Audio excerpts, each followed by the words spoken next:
এরা সব ভালো। আমার ভাইরা বলল, যদি ডাক্তার কবিরা না দেখো, পচা দুর্গন্ধ আর কতদিন ধৈর্য ধরে সহ্য করব? তিনটি স্ত্রী, স্বামীর ঘায়ের কোন উপশম হতে না দেখে ঘা বরং দিন দিন আরো বেশি হচ্ছে, বেশি গোস্ত পড়ছে, ঘা ছোট থেকে বড় বড় হয়ে গেছে।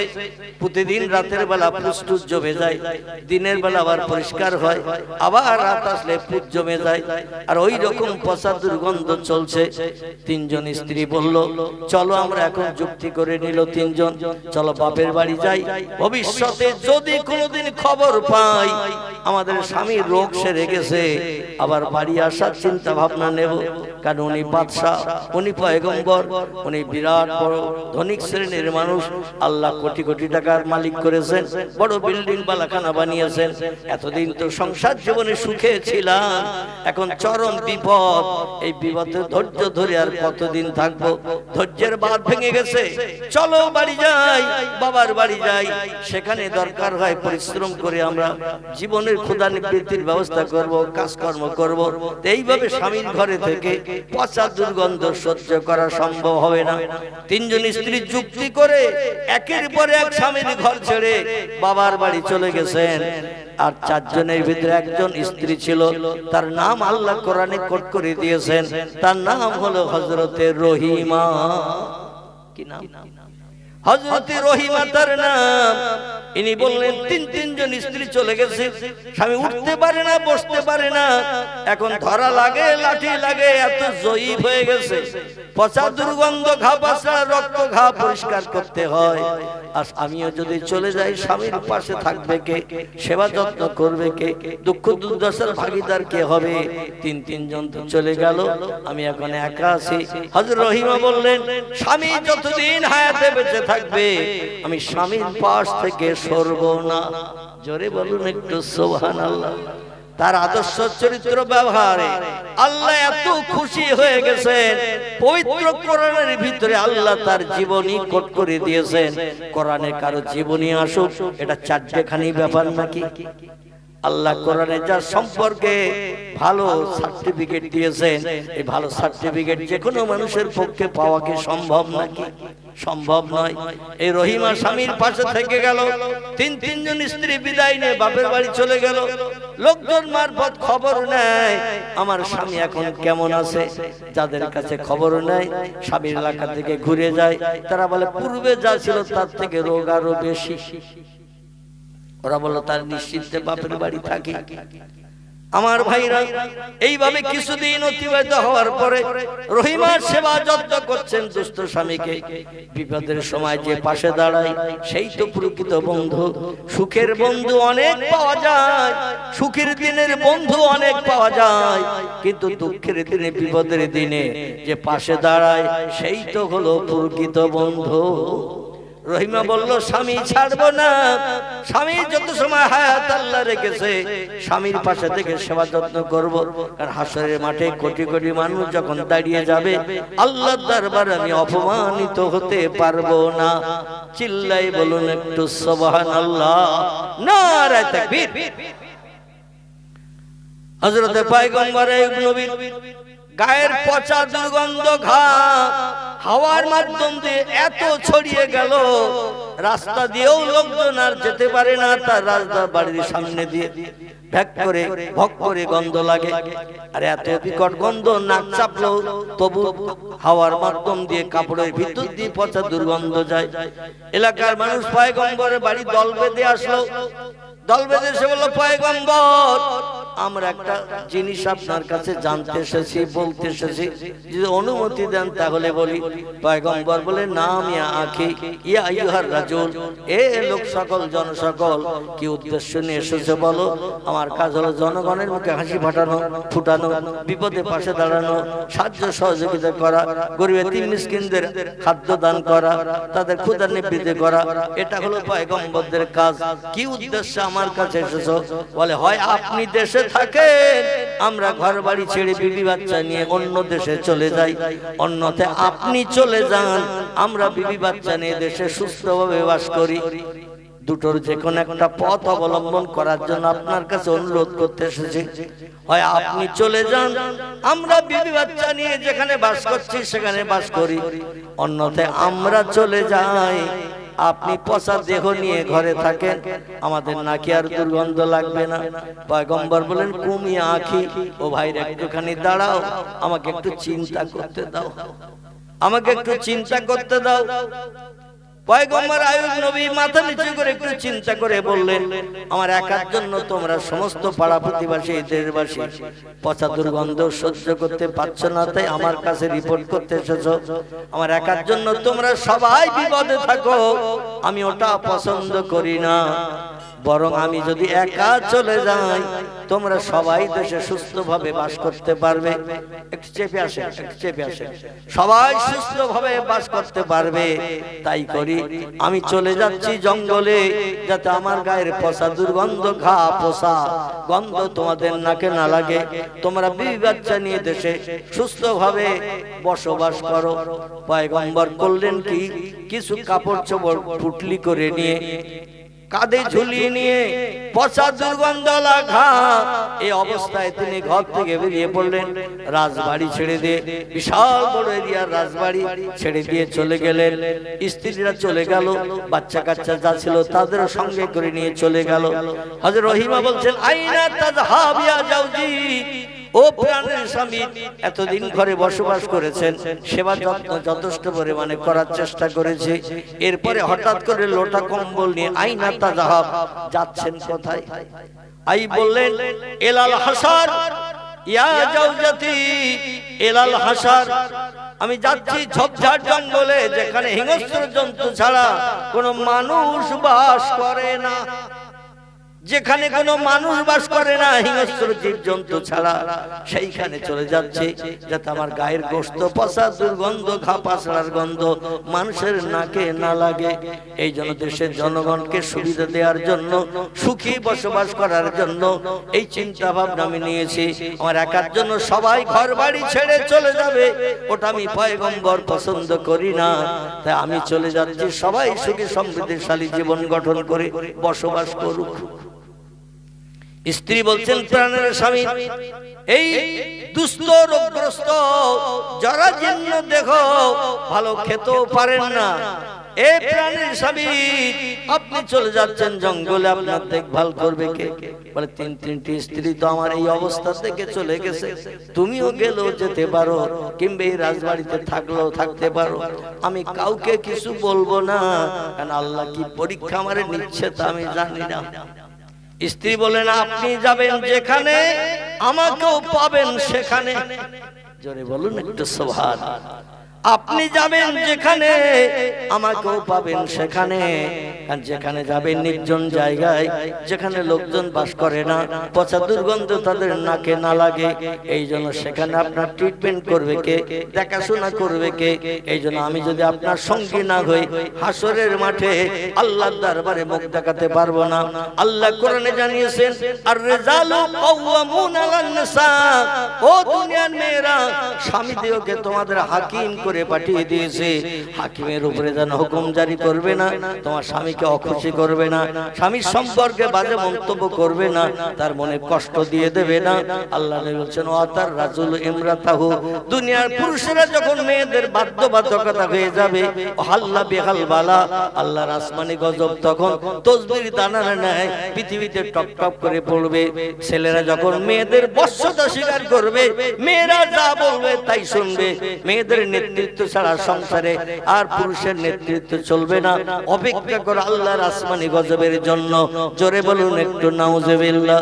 এবং আল্লাহ বলছেন, নারীরা স্বামীদেরকে আমি আল্লাহ তোমাদের হাকিম বানিয়ে দিয়েছি, হাকিমের উপরে যেন হুকুম জারি করবে না, স্বামীকে যেন কড়া কথায় কথা বলবে না, তার সঙ্গে যেন মেজাজ গরম করবে না, তার মনে যেন কষ্ট দেবে না। ইল্লা উফেন, তোমার স্বামী কিংবা তোমার মা, তোমার বাবা, তোমার ব্যবহারে যদি আহ এই রকম একটা শব্দ উচ্চারণ করে, তুমি যত বড় আবেদা হও, যত বড় হজ করো, যত তুমি নফল রোজা রাখো, তোমার ঠিকানা হবে জাহান্নাম। কি হবে? এই পাড়ার মেয়েরা বলে, মৌলবীর আর ভিটি তুলিস না, এ বলবে না, বলবে না, বলো ওই মৌলবীর আর ভিটে তুলিস না জানো, মানে আমাদের বিরুদ্ধে অনেক বলি গেছে। এই বলবে না কালকে বলবে, দেখবে। আমার ভাইরা, আমি আমার নিজের ব্যক্তিগত তরফ থেকে কোনো কথা বলছি না। আল্লাহর পয়গম্বর যে তত্ত্ব দিয়েছেন সেই তত্ত্ব দিলাম, আল্লাহ কোরআনে যে তত্ত্ব দিয়েছেন সেই তত্ত্ব দিলাম। মানা না মানা আপনার ব্যাপার, ঠিক কি না?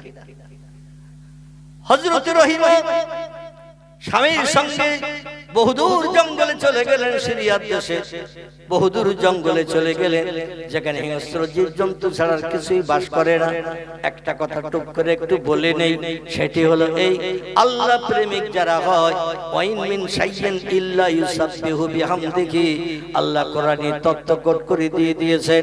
পৃথিবীতে যত সৃষ্টি চোখে দেখো আর চোখে দেখতে পাও না, সব সৃষ্টি আমার হুকুম তামিল করে, আমার নামের তাসবিহ পড়ে। ও পৃথিবীর মানুষেরা এবং আমার আপন প্রেমিক বান্দা যারা হয়, সব সৃষ্টি তাদের বশ্যতা স্বীকার করে নেয়। জোরে বলুন একটু সুবহানাল্লাহ। বাঘ, ভাল্লুক, হাতি, সিংহ, গন্ডার, ইঁদুর, কুকুর, বিড়াল, সাপ, বিচ্ছু, ব্যাঙ, মাছি, মশা, পিপিলিকা, কীট পতঙ্গ, জলহস্তী, কামড়, কুমির, এমন করে যত জীবজন্তু জলে আছে, উপরে আছে, পানিতে আছে, ডাঙায় আছে, সব সৃষ্টি আল্লাহ নবী বলছেন মান কানা লিল্লাহ, যে লোকটি আল্লাহর আপন হয়ে যায়, কানা আল্লাহু লাহু, আল্লাহ তার আপন হয়ে যায়। আল্লাহ যখন কোনো বান্দা বান্দির আপন হয়ে যায়, অকুল্লা শাইইন ইয়ানফাউন নাস, পৃথিবীর সব সৃষ্টি তার আপন হয়, সব সৃষ্টি তার আপন হয়। বসিরার আল্লামা ফুরফুরা পীর আবু বকর সিদ্দিকীকে আসামের গৌহাটির জঙ্গলের বাঘ এদের কথা শুনেছিল না শুনে নাই?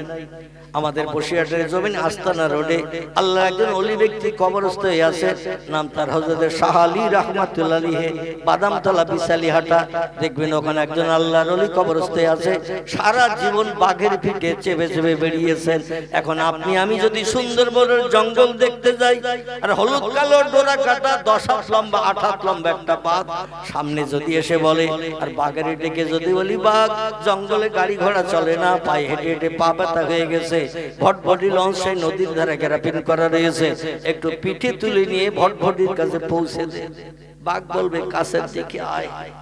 মানে এক লাফে যত দূর বাঘ যেতে পারে এই আন্দাজ হয়ে গেলে একটা লাফ দেবে, ঘাটটা কামড়ে ধরবে আর নাতাড় মেরে পিঠে তুলে নেবে।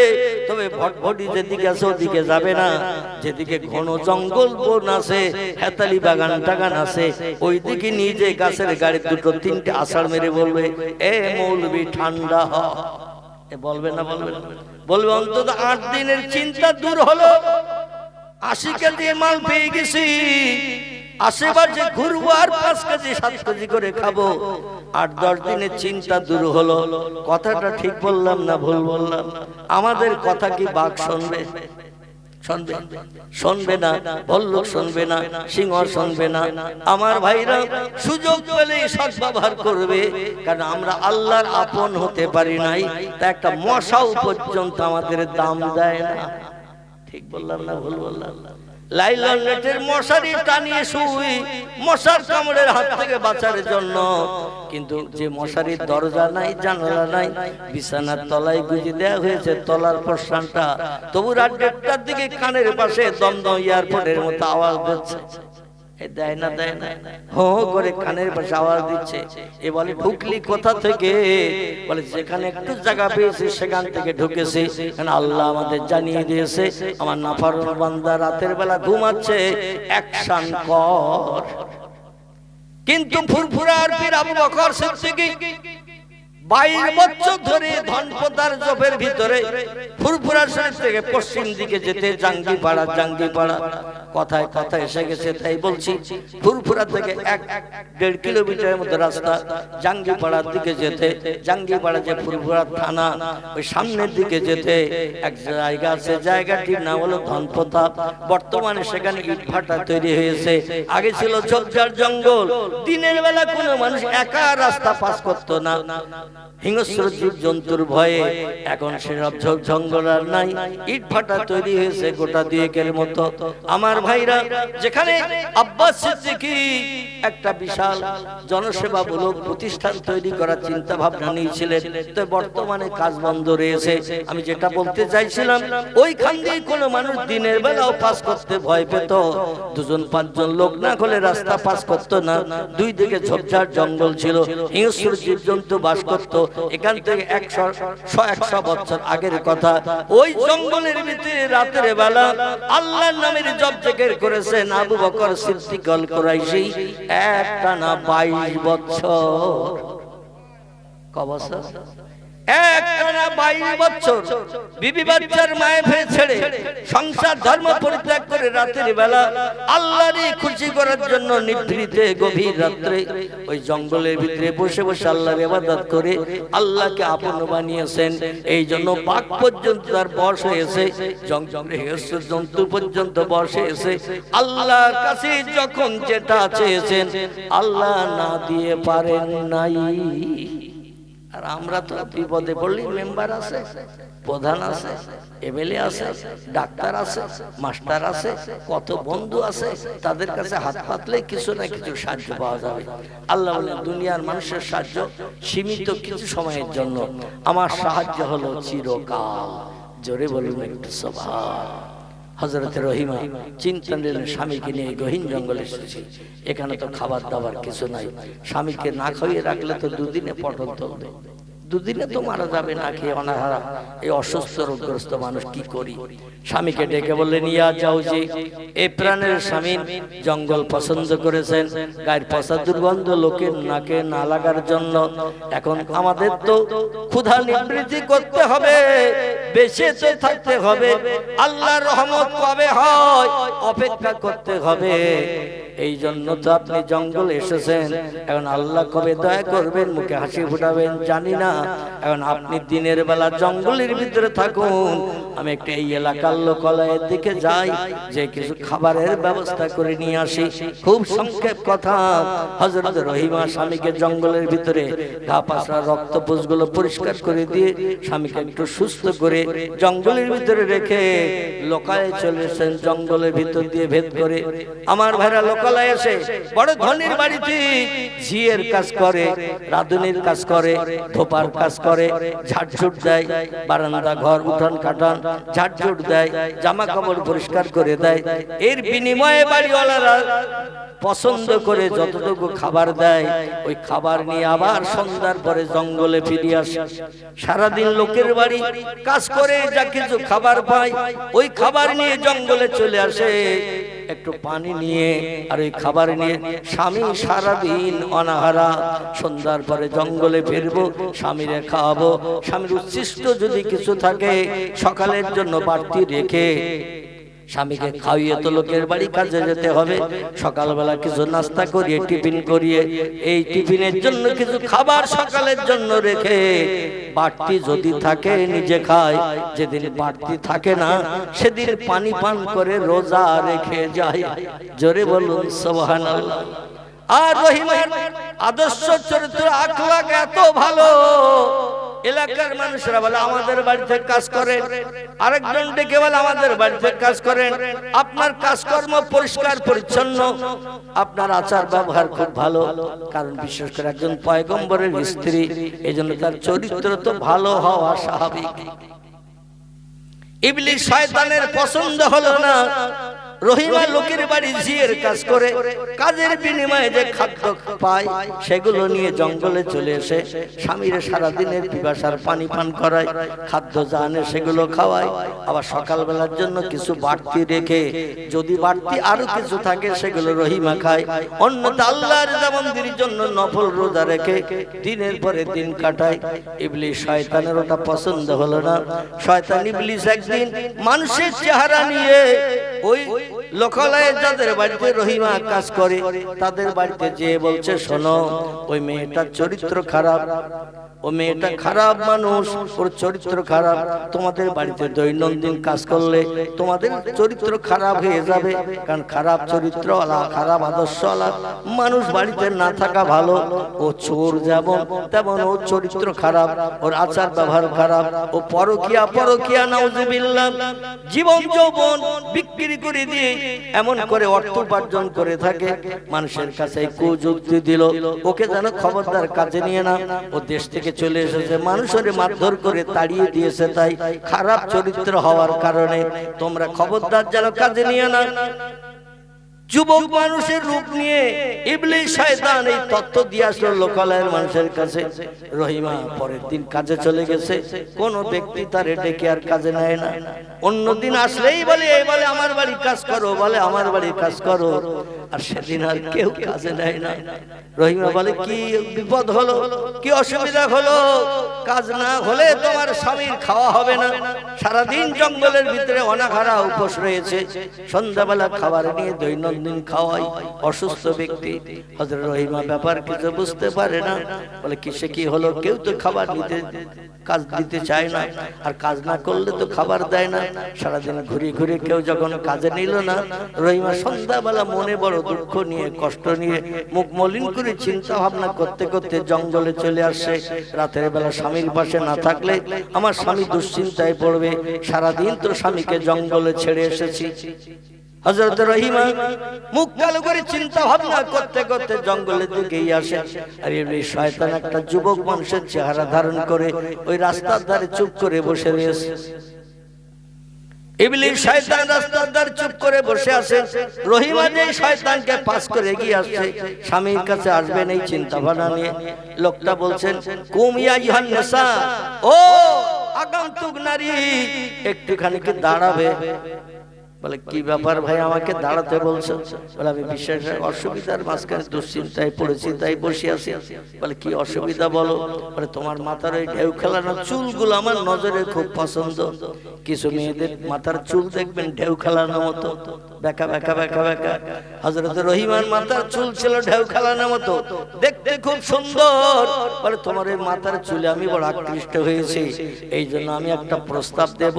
আজকে তো কেউ তোমার কাজে নেয়নি, কেউ খাবারও দেয়নি, দুশ্চিন্তায় জঙ্গলে যাচ্ছ, তোমার অসুস্থ স্বামী কি খাবে, কি খাওয়াবে?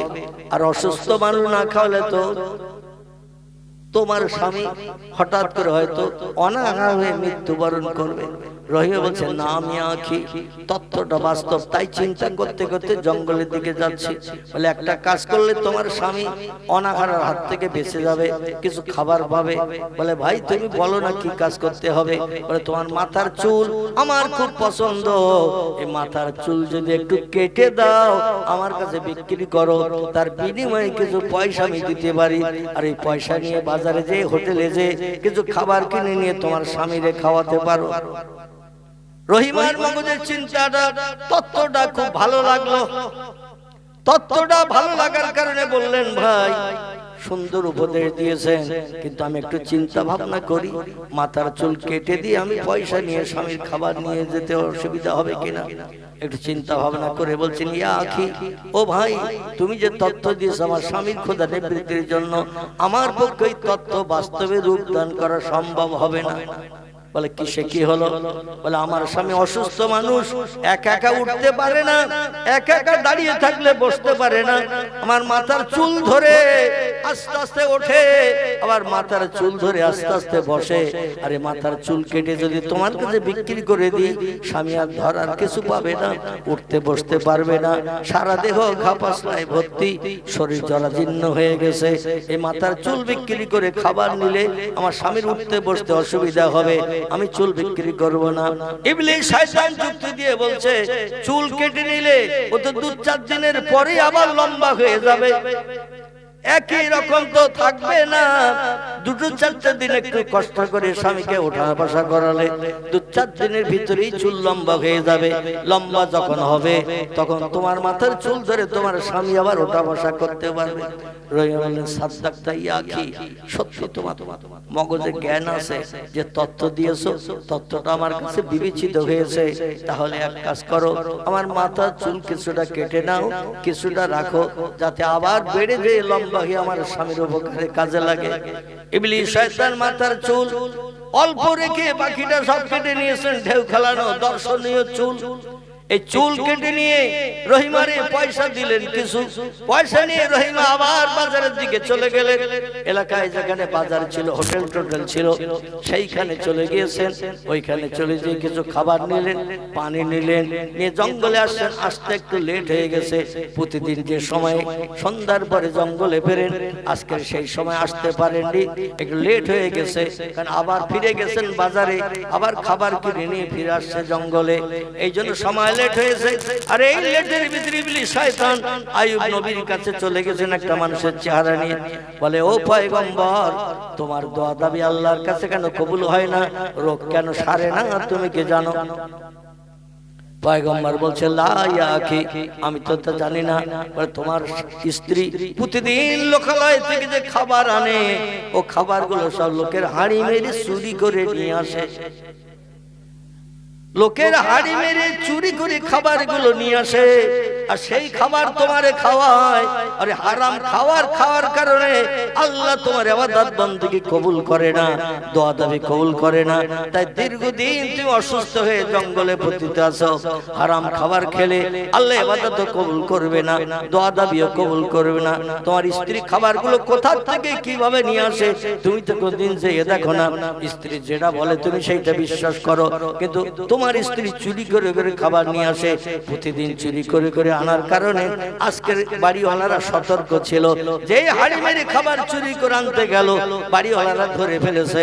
ধরে ফেলে দুচ্চার ঘা উদ্যম পাদ্যম দিয়েছে, এমনকি মাথা নেড়া করে চুল কেটে পর্যন্ত নিয়েছে। খুব সংক্ষেপ কথা, মাথা চুল কেটে নিয়েছে।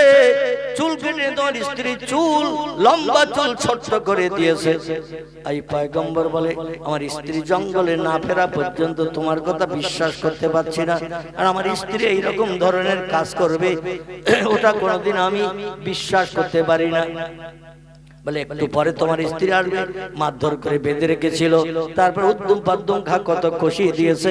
আর চোর হিসাবে সাব্যস্ত হওয়ার কারণে মাথার চুল কেটে নিয়েছে। হযরত রহিমা হনপান করতে করতে সময় লেট হয়ে গেছে বলে তাড়াতাড়ি জঙ্গলে ফিরে আসছে। যেই পয়গম্বরের সামনে চলেছেন, তাকে মাথার চুল কাটা, মাথার চুল কেটে নিয়েছে। এই মাথার চুল কেটে নিয়েছে দেখে পয়গম্বর সঙ্গে সঙ্গে ঘুরে অন্যদিক ফিরে বসেছে। লা তাকুল ইয়া আইয়ুহান নিসা ইয়া জাওজাতি, আমার সঙ্গে যেন কোনো কথা বলবে না, আমার কোনো উপকার তুমি করবে না, আমার গায়ে হাত লাগাবে না। কারণ তোমার মতো চোর, চুরি করা নারী আমারে খাবার খাওয়াচ্ছে জঙ্গলে এনে, যার কারণে আল্লাহ আমার ইবাদত কবুল করে না, আমার চোখের পানি কবুল করে না। দেখতে দেখতে 18 বছর কাল অতিবাহিত হয়ে গেছে এই জঙ্গলের ভিতরে। কতদিন? 18 বছর কাল অতিবাহিত হয়ে গেছে। কুষ্ঠরোগ ঘা পাশা অবস্থায় জঙ্গলের ভিতরে আমি কাল কাটাচ্ছি। আসলে হারাম খাদ্য প্রতিদিন তুমি আনছো আর খাচ্ছি, যার কারণে আল্লাহ দোয়া কবুল করে না। এইজন্য আমার সঙ্গে তোমার সম্পর্ক নাই। তুমি তোমার জায়গা দেখতে পারো, আমি তোমার কোনো সেবা নেব না, তোমার কথার কোনো প্রত্যুত্তর দেব না। হযরত রহিম বলে, আল্লাহ, আমি তো চুরি করিনি, আমি মাথার চুল, দেশের মানুষেরা আমার চুরি করা মাল দেখে আমার মারধর করে মাথার চুল কেটে নিয়েছে, এটা তো ঘটনা না। আসলে আমার কাজে নেয়নি বলে স্বামীর কিছু খাওয়ানোর জন্য আমি রাস্তায় চুল বিক্রি করেছি কেটে দিয়ে, আমি তো চুরি করি নাই। স্বামীরে বুঝায় আইয়ুব বলছেন, তোমার সঙ্গে আমার কোনো কথাও পর্যন্ত নাই, আমার সঙ্গে তুমি কোনো কথা বলিও না, আমিও তোমার সঙ্গে কথা বলবো না। আমি আল্লাহর উপরে তাওয়াক্কুল করে থাকবো। তুমি তোমার পথ দেখো, আমার পথ আমি দেখলাম, আজ থেকে তোমার চেহারাও পর্যন্ত দেখবো না। হযরত রহিম আর ধৈর্য ধরতে পারলেন না। এত কষ্ট পরিশ্রম করে 18 বছর জঙ্গলের ভিতরে স্বামীর সেবা যত্ন করছে, পরের বাড়ি ঝিয়ের কাজ, চাকরানির কাজ করে খাবার নিয়ে এসে স্বামীরে খাওয়ায়। এরপর স্ত্রীর নামে বদনাম। একজন আগন্তুক দিয়ে গেছে স্বামীর কাছে, কিন্তু কথাটা বাস্তব সত্য কিনা আইয়ুব নবী তো যাচাই করার উপায় নাই, চলতে ফিরতে পারেন না। আইয়ুব নবী রাতের গভীরে যেমন কাঁদে, রহিম রাতের গভীরে জঙ্গলে তেমন কাঁদে। আল্লাহর রহমতের দরজায় জোশ মেরে গেল।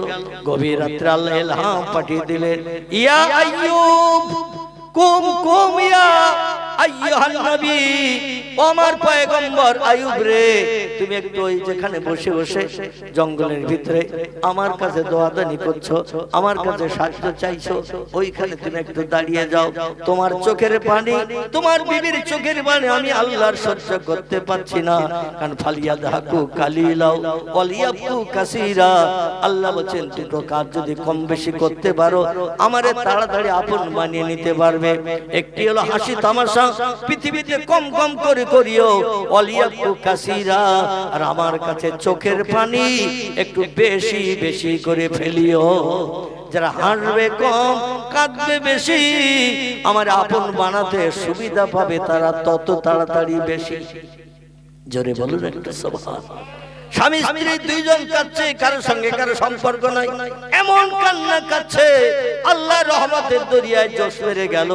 আল্লাহ ইলহাম পাঠিয়ে দিলেন, পয়গম্বর যেখানে বসে বসে তুমি কাঁদছো আমার কাছে সাহায্যের জন্য ওইখানে একটু দাঁড়িয়ে যাও, দাঁড়িয়ে যে ডান পাটা একটু জমিনে মেরে দাও, তোমার ডান পাটা উঁচু করে গোড়ালিটা জমিনে একটু মেরে দাও।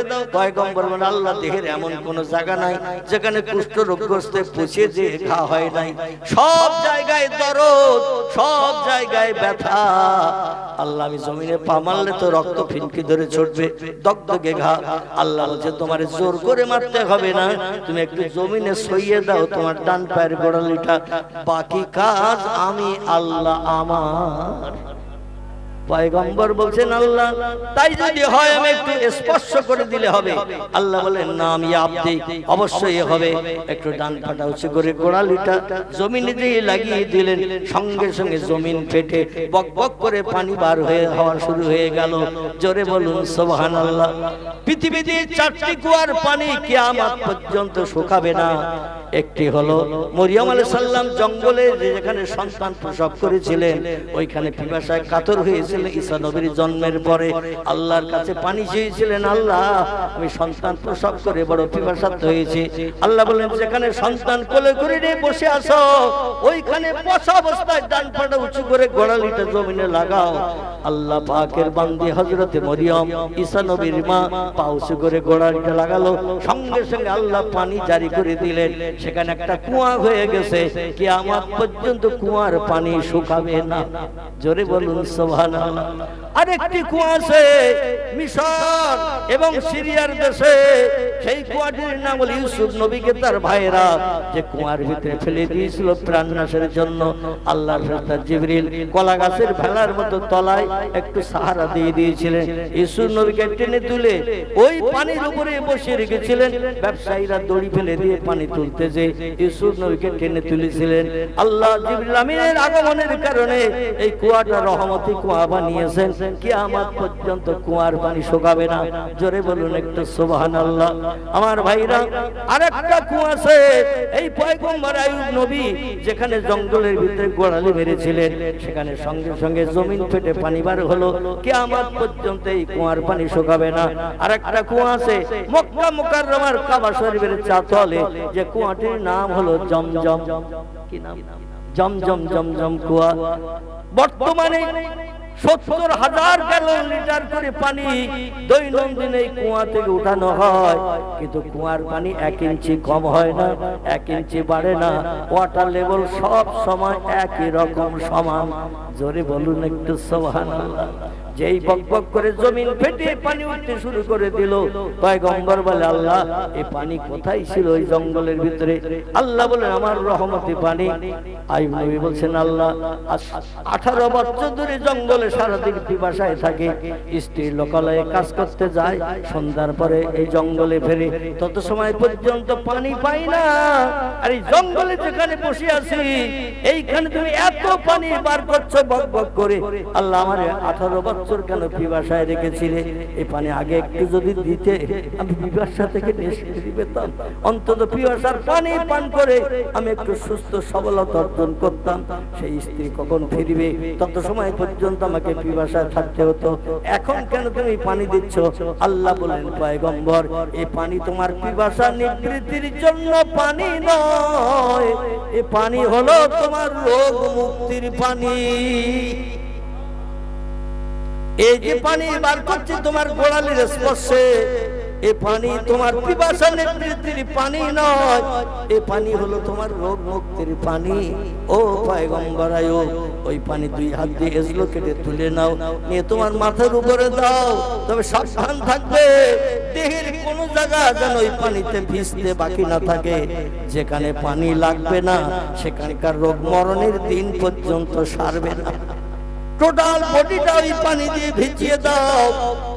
ইন্নামা আমরুহু ইযা আরাদা শাইয়ান আইয়াকুলা লাহু কুন ফায়াকুন।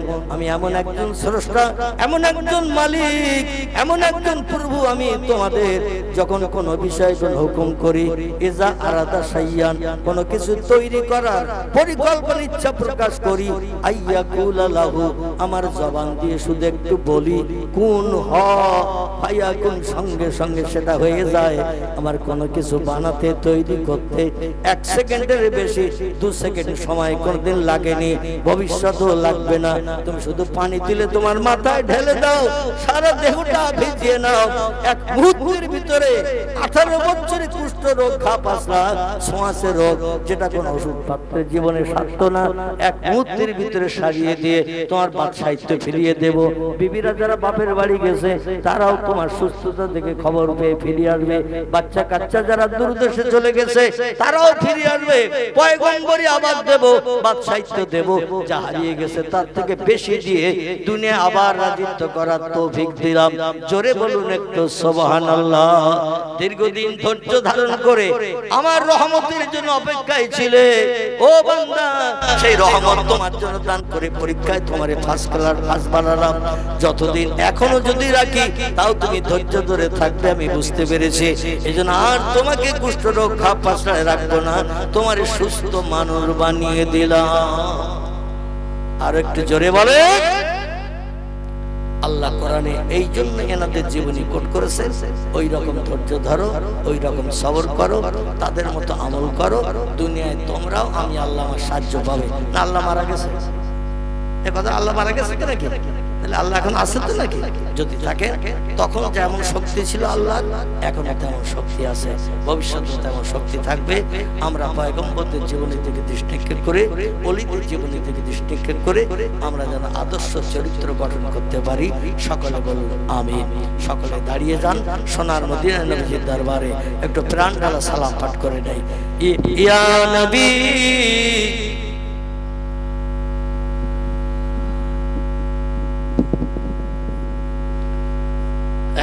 জোরে পড়েন, ইয়া নবী সালাম, ইয়া রাসূল সালাম, ইয়া হাবিব সালাম আলাইকা সালাওয়াতুল্লাহ।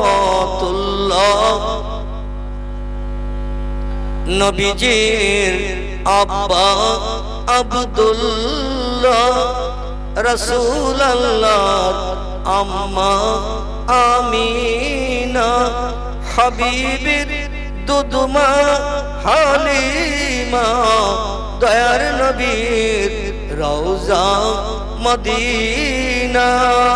ইয়া নবী সালাম, ইয়া রাসূল সালাম, ইয়া হাবিব সালাম আলাইকা সালাওয়াতুল্লাহ। बागे इब्राहिम के गुलहिन मालाए जिसके बुलबुल आप हैं जाते तवक्कुल सलावतुल्लाह अलैका या नबी सलाम या रसूल सलाम या हबीब सलाम सलावतुल्लाह। जिब्राइल आवाज तुलिलो আসমানের দরওয়াজা খোলো গো, এসেছেন নবীদের সরদার হবে যে খোদা দিদার ইয়া নবী সালাম আলাইকা ইয়া রাসূল সালাম ইয়া হাবিব সালাম সালাতুল্লাহ আলাইকা সকলে বসে বসে ইয়া রাব্বি সাল্লাল্লাহু আলাইহি ওয়াসাল্লাম আলা নবিকা খায়রুল সালাম বরগজিদ নবী पर अपने मदाम बलगल उला बिकमालिही कशफत तुजा बिजमालिही हसनत जमीओ खिसालिही सल्लु अलैहि व आलिही আরবের বুকে মক্কার পরে আরবের বুকে মক্কার পরে মামিনার যেথায় ঘর খোদার করুণা কৌসার হয়ে ঝরসে বারংবার বলগল উলা বেকামালিহি কশফত তুজা বিজমালিহি কটা বেজে দেখেছেন তাহলে এরপরে আর সম্ভব না বুঝতে তা আপনারা যদি সে রাত্রি 10টার সময় যদি খাবার চাওয়ান তা তো দেরি তো হবে সারা রাত হবে না এখন 11:30টা বেজে গেছে আর সম্ভব না রান্নাটা সন্ধ্যের পর পরই চাপাতি হয় আমার তো 10টায় ওঠার কথা ছিল আপনারা তুলেছেন 9:30টায় মানে 9:30 তাও বাজেনি তখন আমি বসেছি দেখতে দেখতে ঘন্টার রেক আলোচনা করার কথা ছিল তো হতে হতে 2 ঘন্টা হয়ে গেছে এরপরও এখনো 10 মিনিট চালাতে বলছেন একটু মহব্বতে আল্লাহ জিকির করি সুবহানাল্লাহ আলহামদুলিল্লাহ লা ইলাহা ইল্লাল্লাহ সুবহানাল্লাহ আলহামদুলিল্লাহ লা ইলাহা লা ইলাহা ইল্লাল্লাহ মুহাম্মাদুর রাসূলুল্লাহ নবী ও বকর গারে সুরে নবী ও বকর গারে সুরে সেই নামের ওই জিকির করে তাই না দেখে মাকড় সাথে জাল বুনিয়া যায় কবুতর এসে পাশে বসে শরণ করে তাই বলো লা ইলাহা ইল্লাল্লাহ লা ইলাহা লা ইলাহা ইল্লাল্লাহ মুহাম্মাদুর রাসূলুল্লাহ বৃক্ষলতা কীট যারা বৃক্ষলতা কীট যারা আপন স্বরে গাহে তারা তাদের স্বরে গাহে ভাই আল্লাহ ছাড়া মাবুদ নাই বলো লা ইলাহা ইল্লাল্লাহ লা ইলাহা ইল্লাল্লাহ লা ইলাহা ইল্লাল্লাহ মুহাম্মাদুর রাসূলুল্লাহ আল্লাহুম্মা সাল্লি আলা সাইয়্যিদিনা মাওলানা মুহাম্মদ ওয়া আলা আলি সাইয়্যিদিনা মাওলানা মুহাম্মদ। আলহামদুলিল্লাহ, শীতের রাতে আপনারা বসে আছেন এখনো মজলিসের সৌন্দর্য রক্ষার্থে, এজন্য সকলকে সাধুবাদ ধন্যবাদ জানাই। আল্লাহ অধমকে আগামীতে আবার যদি 4 চক্ষের মিলন ঘটান, আবার কোরআন হাদিসের আলোকমালায় কিছু আলোকপাত করা যাবে। আপনারা কম বেশি জানেন আমি দীর্ঘ 3 বছর কঠিন রোগাগ্রস্ত অসুস্থ ছিলাম। এমন রোগে রোগাক্রান্ত আমি হয়েছিলাম, গ্রামের 95% মানুষের ধারণা ছিল আমি আর বাঁচব না। আমার নিজেরও ধারণা ছিল না যে আমি এইরকম স্টেজে বসে আবার ওয়াজ করব, নিজেরও ধারণা ছিল। একদিন বাদ একদিন আমাকে কলকাতায় ডায়ালিসিস করতে যেতে হয়েছে 2.5 বছর কাল। কত বললাম? একদিন বাদ একদিন কলকাতায় যেতে হয়েছে ডায়ালিসিস করতে, রক্ত শোধন করতে। আমার হাতে চ্যানেল, গলায় চ্যানেল, বুকে চ্যানেল, 3 জায়গায় চ্যানেল করার পর কলকাতা আর.এন. টেগর হসপিটাল, দেবী শেট্টির হসপিটাল বলে মুকুন্দপুর, ওইখানে অপারেশন হয়েছে গত 18ই জানুয়ারি 2024। 2025 জানুয়ারি এখনো শেষ হয়নি, আর বোধহয় দিন 2 বাকি আছে নাকি? জানুয়ারি আর দিন 2 মতো বাকি আছে। যাই হোক, 1 বছর 5-7 দিনের মতো হলো আল্লাহ পাক আমাকে অপারেশন করিয়েছেন। সেই অপারেশনের পরে 6 থেকে 7 মাস ঘরের ভিতরে আবদ্ধ ছিলাম। আমার জন্য পেশাব ঘর আলাদা, পায়খানার জায়গা আলাদা, খাওয়ার প্লেট আলাদা, গেলাস আলাদা, পানির পট আলাদা। আমার পাত্রে কেউ হাত দিত না, আর আমিও কারো পাত্র ব্যবহার করতাম না। উদ্দেশ্য ইনফেকশন হওয়ার ভয়। আম গাছে যেমন কলম বাঁধে, কলম বাঁধতে দেখেছেন তো? একটা ছোট চারা নিয়ে গাছের ছাল কেটে দিয়ে ওখানে জড়িয়ে দেয় না? ঠিক আমার পেটের ভিতরে কিডনির গায়ে ওই রকম একটা কিডনি আম গাছের কলম বাঁধার মতো জড়ো হয়েছে। আপনাদের সকলের পেটে 2টি করে কিডনি। আমি বর্তমানে একটা কিডনিওয়ালা। আমার 2টো কিডনি ড্যামেজ হয়ে গেছে। আমার কিডনি 2টা খারাপ হয়ে গেছে। 24 ঘন্টায় 1 ফোঁটাও পেশাব আমার হতো না। 24 ঘন্টায় পানি যা খেতাম সব দেহের রন্ধে রন্ধে সব জমে যেয়ে হাত ফুলে যেত, মুখ ফুলে যেত, পা ফুলে যেত, চেহারা দৃশ্য সব অন্যরকম হয়ে যেত। আবার ডায়ালিসিসে গেলে 3 লিটার, 3.5 লিটার, 3 লিটার 800, 4 লিটার 200 পর্যন্ত পানি একদিন বাদ একদিন বেরিয়েছে।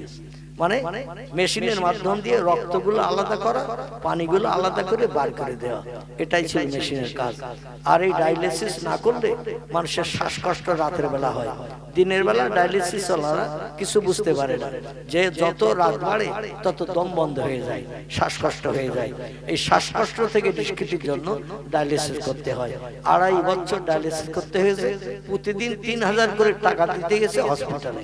এছাড়া গাড়ি আপ ডাউন, তারপর বিভিন্ন রিপোর্ট টিপোর্ট করে আল্লাহ পাক অধমকে বাঁচিয়েছেন। যিনি কিডনি দিয়েছেন তাকে আমাকে দিতে হয়েছে 6.5 লক্ষ টাকা। একটা কিডনি দিয়েছে, 6.5 লক্ষ টাকা তারা দিতে হয়েছে।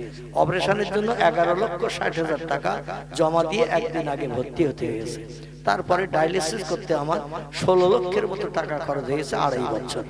এই রকম খরচ খরচা করে রিপোর্ট টিপোর্ট করে অপারেশন হওয়ার আগে 32 রকম পরীক্ষা যিনি কিডনি দিয়েছে তারও করতে হয়েছে, আর আমি নিয়েছি আমারও 32 রকম পরীক্ষা আর.এন. টেগর হসপিটালে করতে হয়েছে। টোটাল খরচ অপারেশন পর্যন্ত কম বেশি 80 লক্ষের মতো টাকা খরচ হয়েছে। কতটা বললাম? 80 লক্ষের মতো টাকা খরচ হয়েছে।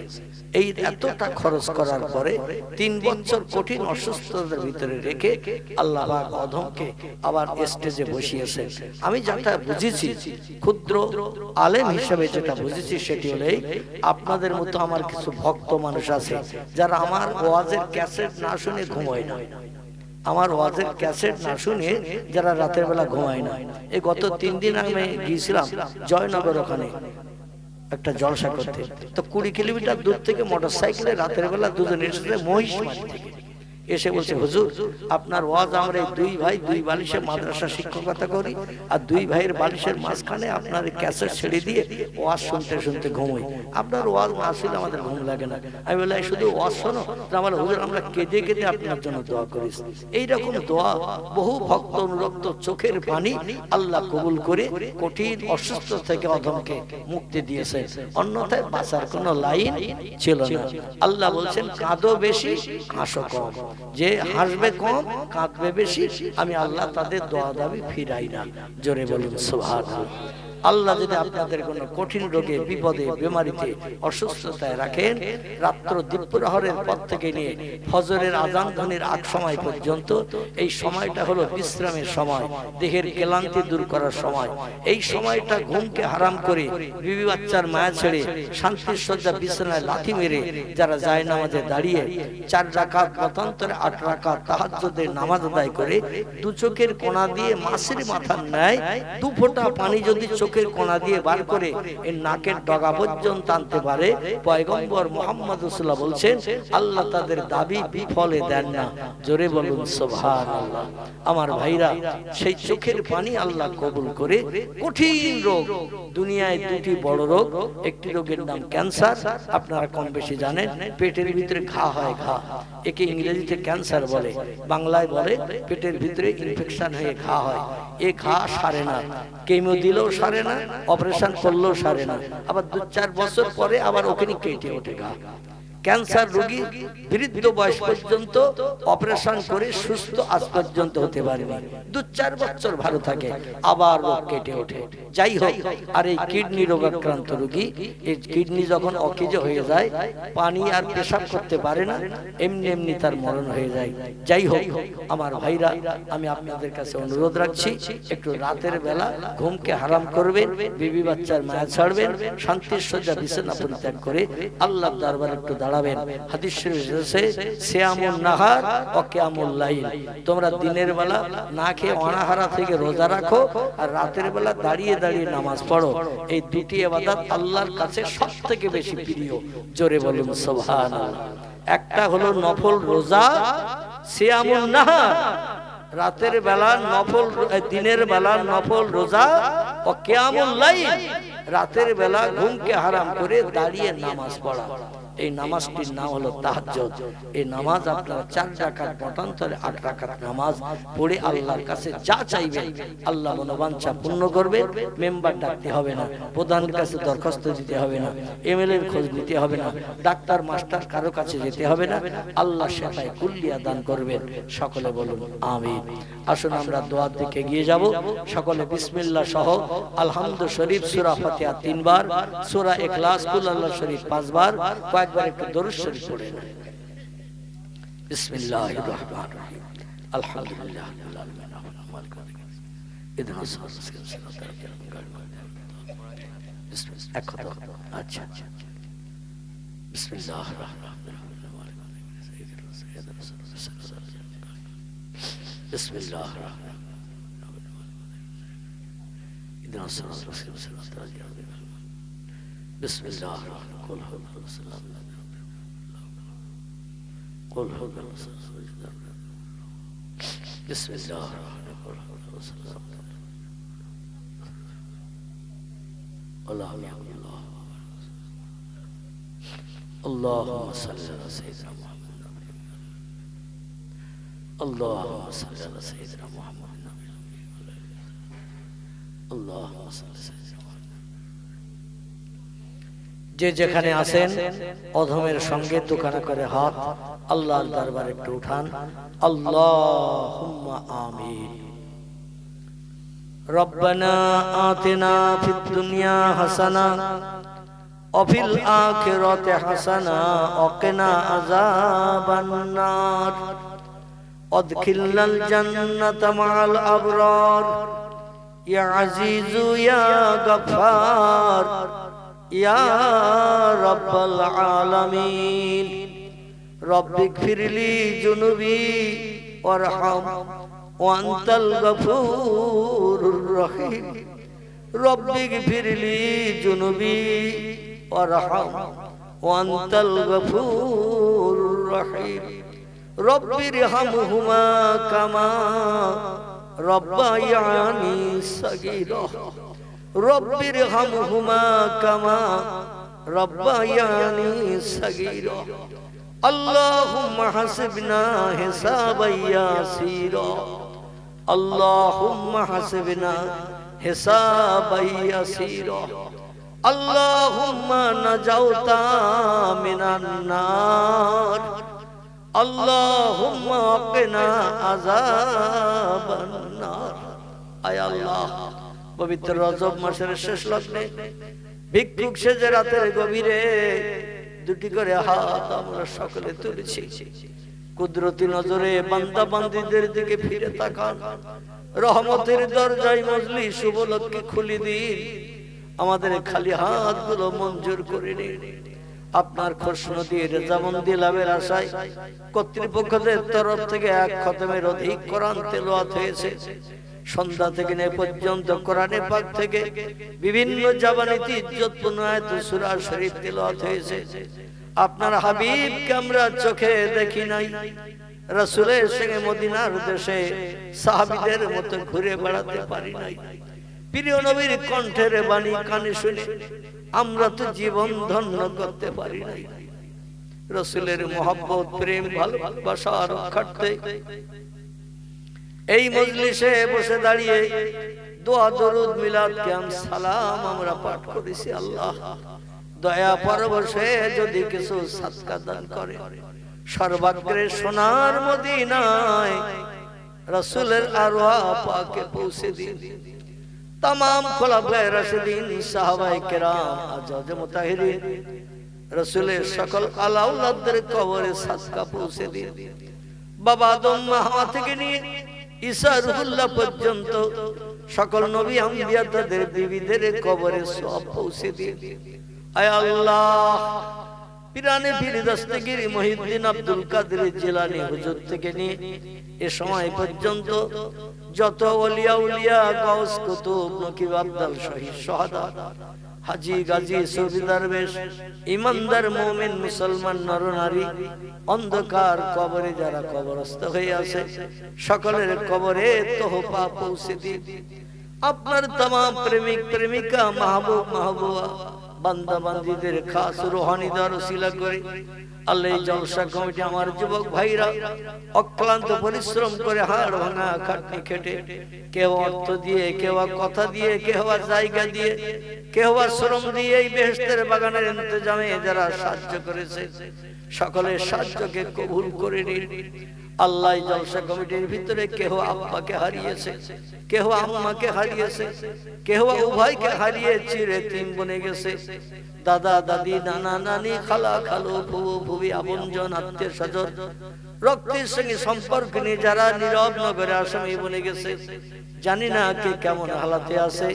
যারা আযাবে আছে আযাব বন্ধ করে দিন, কবরে যারা স্বস্তিতে শান্তিতে আছে কিয়ামত পর্যন্ত কবরগুলোকে বেহেশতের বাগান বানিয়ে দিন।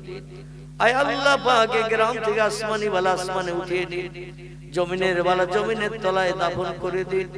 সকলের ব্যবসায় কারবারে চাষে বেশি বেশি করে বরকত দান করুন। আল্লাহ গ্রামবাসী সকলের হাঁড়িতে দানায় দানায় বরকত দিন।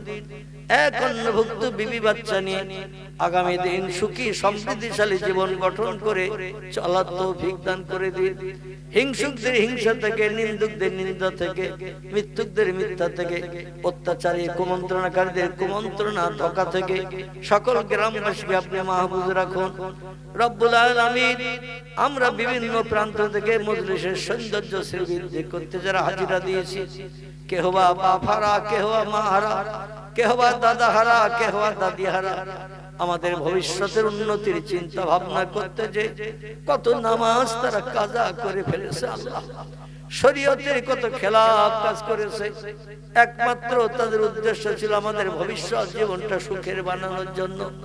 হাড় ভাঙা খাটনি খেটে অক্লান্ত পরিশ্রম করে আপনার ফরজ হুকুমকে নস্যাৎ করে আমাদের মুখে হাসি ফোটানোর চিন্তা নিয়েছিল। আজরাইল ডাক দিয়েছে, জায়গা জমি ঘর বাড়ি সময় সম্পদ সব আমাদের জন্য ফেলে রেখে অন্ধকার কবরে হাজিরি দিয়েছে। যারা আযাবে আছে আযাব বন্ধ করে দিন, কবরে যারা স্বস্তিতে শান্তিতে আছে কিয়ামত পর্যন্ত কবরগুলোকে অনাবিল শান্তির জায়গা বানিয়ে দিন। রব্বুল আলামিন, আমাদের ভিতরে যারা কঠিন রোগে বিমারিতে অসুস্থতার মাঝখানে আছে সকলকে রোগ বিমারি থেকে সত্তার শেফায়ে কুল্লিয়া দান করুন।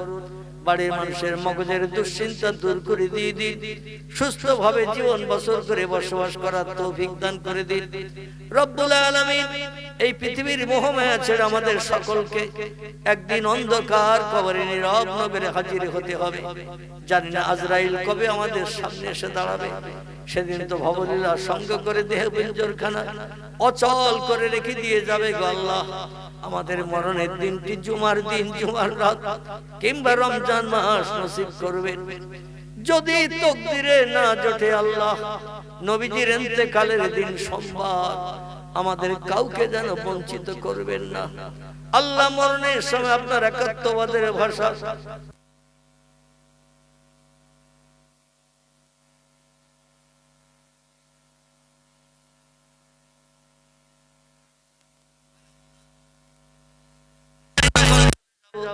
কবরকে আমাদের জন্য জান্নাতের বাগান বানিয়ে দেবে। পরীক্ষকদের প্রশ্নের উত্তর আসানির সঙ্গে জবানে চালু করে দিই। ইমানদার মুমিন মুমিনা নরনারীর খাতায় নাম নথিভুক্ত করে দেবেন। হাসরের মাঠ আপনার হাবিব যেখানে দাঁড়ানো থাকবে আল্লাহ, নবীজির পিছনে দামান ধরে আমাদের সকলকে দাঁড়ানোর তৌফিক দান করবেন।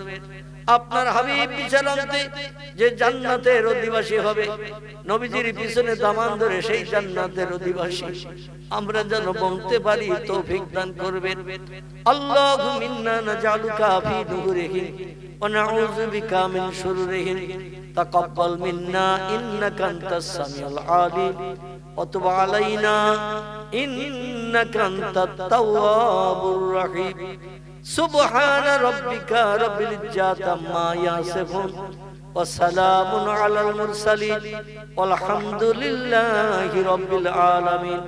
বিহুরমতি হাযিহিল কালিমাতিত তাইয়্যিবা লা ইলাহা ইল্লাল্লাহ লা ইলাহা ইল্লাল্লাহ লা ইলাহা ইল্লাল্লাহ মুহাম্মাদুর রাসূলুল্লাহ। আসসালামু আলাইকুম ওয়া রাহমাতুল্লাহি ওয়া বারাকাতুহু।